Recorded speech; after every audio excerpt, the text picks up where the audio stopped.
Hi everyone! What if today was the day the Lakers didn't have to ask permission to be the Lakers? I'm not talking about noise. I'm talking about a sober basketball decision that travels in May and June. I've been digging on one target who checks the boxes we pretend don't matter until the playoffs expose them. A wing who hits open threes, guards up a size, doesn't need the ball, and never melts under bright lights. Royce O'Neal. I know the headline-chasing part of the fan base hears that name and says, "Where's the Blockbuster?" But you and I watch the same games.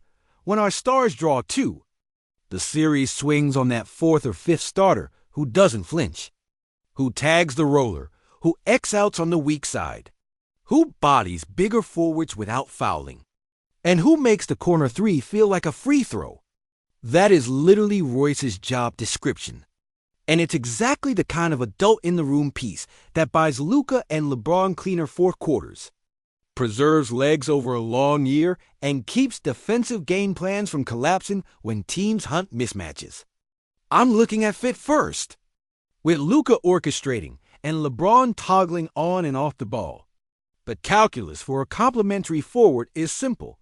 Be in the right spot on time, punish help with catch-and-shoot rhythm, and survive on an island defensively against the West Apex wings. Royce maps onto that role like a template. Offensively, he lives in those invisible possessions that turn a grind into a cushion. Quick 0.5 decisions.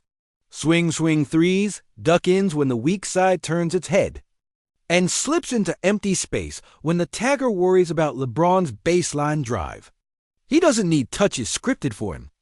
He converts the gravity our stars already generate. Defensively, he's not a pure stopper in the Giannis Kawhi mode, but he is a connected defender specialist, clean screen navigation, strong chest, sticky hands on digs, and the discipline to stunt and recover without selling out. That matters against Denver's motion counters, against Phoenix's 45 cuts, against Minnesota's hammer actions, against OKC's 5-out pace. If we're honest, the last two springs told us the same story. We can score with anyone, but our margin disappears when the opponent's third-best scorer starts feeling comfortable in space. O'Neal shrinks that comfort zone. Now, let's zoom into the reality of 2025 basketball economics, because the CBA is a character in every trade. This isn't the era where you can tape three small salaries together and shop for a starter like it's a flea market. If we're above the second apron, aggregation is out. Taking back more money than we send is out, and sign-and-trade gymnastics are out. Translation: to even have a real conversation about Royce, you either need a single mid-sized contract that matches his number, or you need a third team to eat and reroute without tripping the apron lasers. Fortunately, the salary slot is sane. You're not fighting a $25 to $30 million number that turns into a multi-team pretzel. That's a crucial reason this is plausible, not just a thought exercise. From the Suns' angle, context is shifting. They've tilted younger, they're clearly testing lineups, and they have to balance a veteran who helps them win tonight with the long view of creating flexibility and developmental minutes.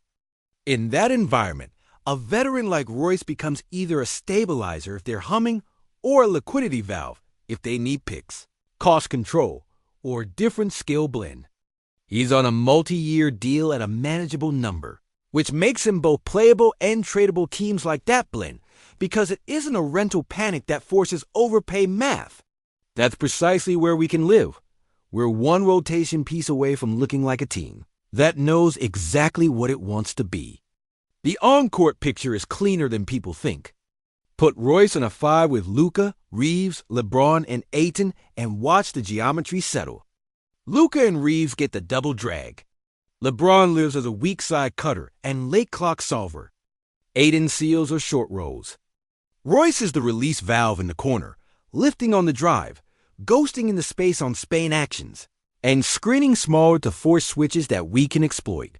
Switch that to a small look Luka, Smart, Reeves, Royce. LeBron in the defense turns into a switching shell that communicates. Pre-switches to keep LeBron out of unnecessary bang-bang actions. and lets Smart and Royce absorb the first wave on the ball. In those lineups, his value isn't loud. It's the possession where the early pull-up three never happens because the first screen is denied, or the elbow touch becomes a reset because the cutter never got separation.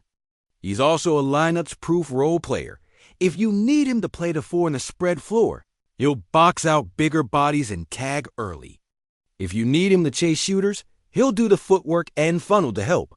Add in the simple, boring truth that wins games. He's usually healthy and available. Availability is a skill in an 82-plus sprint. Shooting matters, obviously. The Lakers don't need a 9-attempts-per-game bomber. They need someone who shows up exactly when the defense decides our star will not beat them. Royce's career arc has been one long proof of concept. Get to the corners, be shot ready, trust the pass, and live with the percentages. In the playoffs when variance tries to bully you, 2 timely threes can turn a 9-2 opponent run into a 6-6 split, and sometimes that's the ball game. Even more subtle, his willingness to shoot immediately. That's a spacing skill independent of percentage. Defenses respect instantaneous decisions because it removes the close-out window. Catch fire, jog back on defense before the help can even rotate. It's the kind of micro-edge that makes Luka's reads feel lighter and LeBron's legs feel younger in minute. 38. Let's talk matchups. Because this acquisition is really about 4 matchups: Denver, Minnesota, Phoenix, and Oklahoma City. Against Denver, Royce lets us toggle between show and recover and switch at the point without hemorrhaging corner threes. He can sit on Porter's chest, peel to help on Gordon's duck-ins, and then still contest the kick.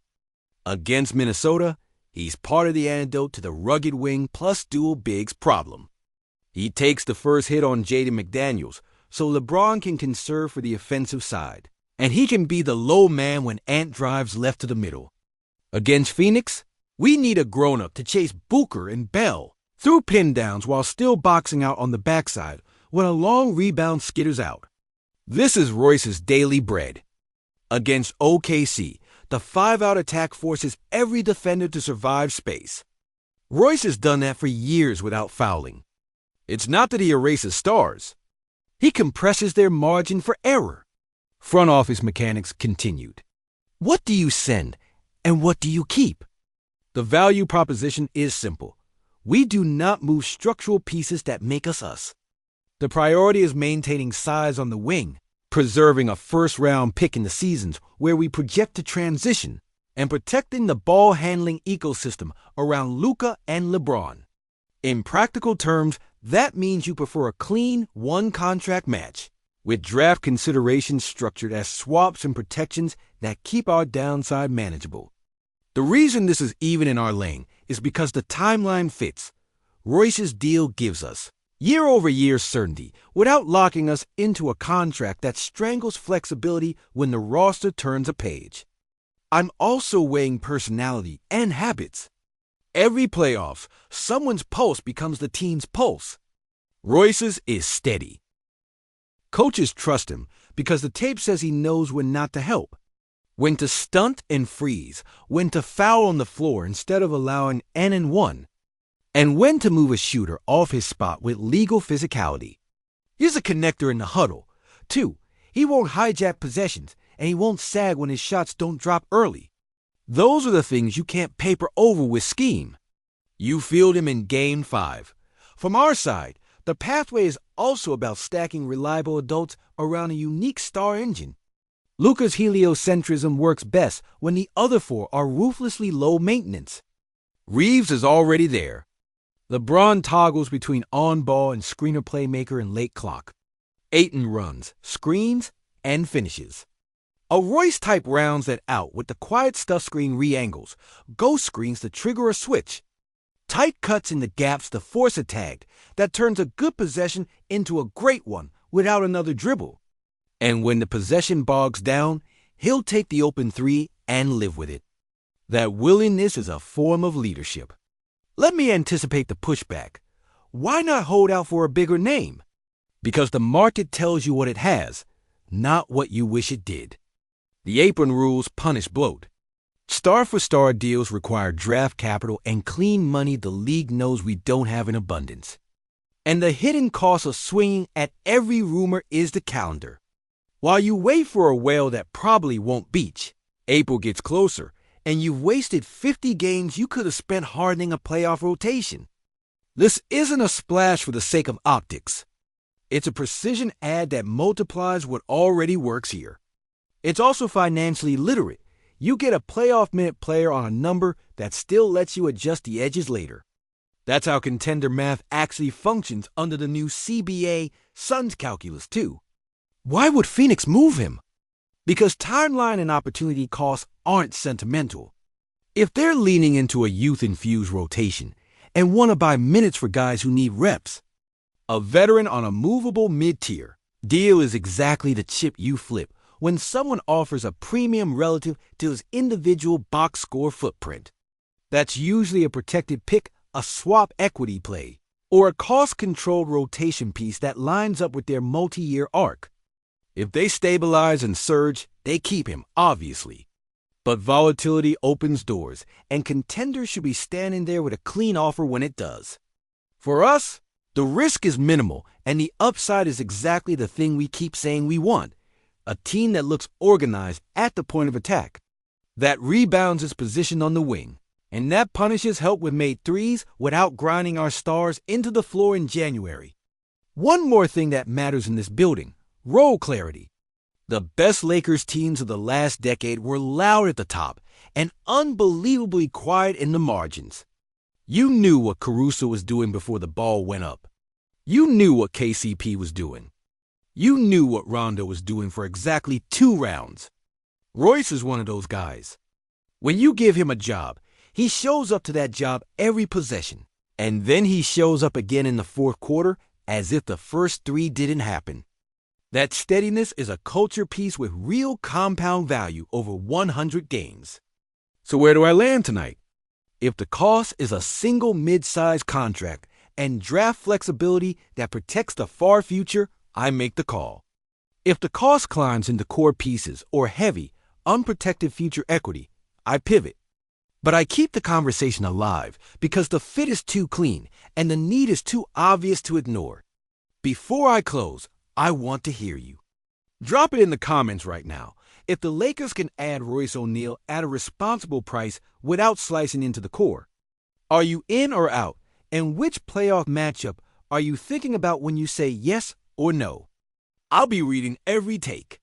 My final read is simple and direct. We don't need another headline. We need another adult on the floor who makes sure the game looks like we want it to look. Royce O'Neal does that. If the number is sane and the cost is smart, I green-light it, and I'm not waiting for permission for the Lakers to be the Lakers. If you're with me, make sure you're locked in here, subscribe, turn on notifications, and stay with Lakers News Fan Report. I'll bring you fast updates and deeper breakdowns the second anything moves.